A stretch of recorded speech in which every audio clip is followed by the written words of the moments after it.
Et franchement, qu'est-ce qu'on a fait quand l'Azerbaïdjan a attaqué l'Arménie démocratique? Rien. Bah, rien. Est-ce que vous avez eu une réunion à Versailles pour dire c'est notre guerre, il faut qu'on réagisse, etc. Je ne dis pas que c'est la même échelle. Je dis que sur le plan des principes, c'est la même chose. Qu'est-ce qui s'est passé lorsque l'armée turque a pris possession de la moitié de Chypre, qui était grecque, pardon, en 73? Bien sûr, mais enfin, c'est quand même extrêmement scandaleux. On avait une démocratie et on a eu une agression militaire d'une dictature sur le territoire européen plus proche de Paris. On n'a juste rien fait. Donc la question que vous posez, c'est il faudrait faire quelque chose. C'est-à-dire que ce serait notre guerre. Mais pardon, ce n'est pas notre guerre. Du tout. En fait, la Russie ne menace pas la France.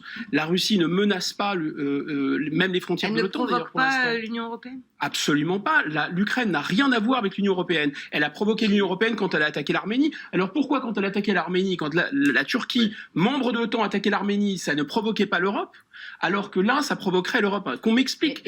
Lorsque les États-Unis d'Amérique se agressent un État souverain comme l'Irak, le bombardent, font 200 000 victimes, ça n'agresse pas les démocraties européennes et les valeurs européennes? Qu'on m'explique là. Il y a toujours des exactions en Arménie et on n'en parle absolument pas, tous les jours.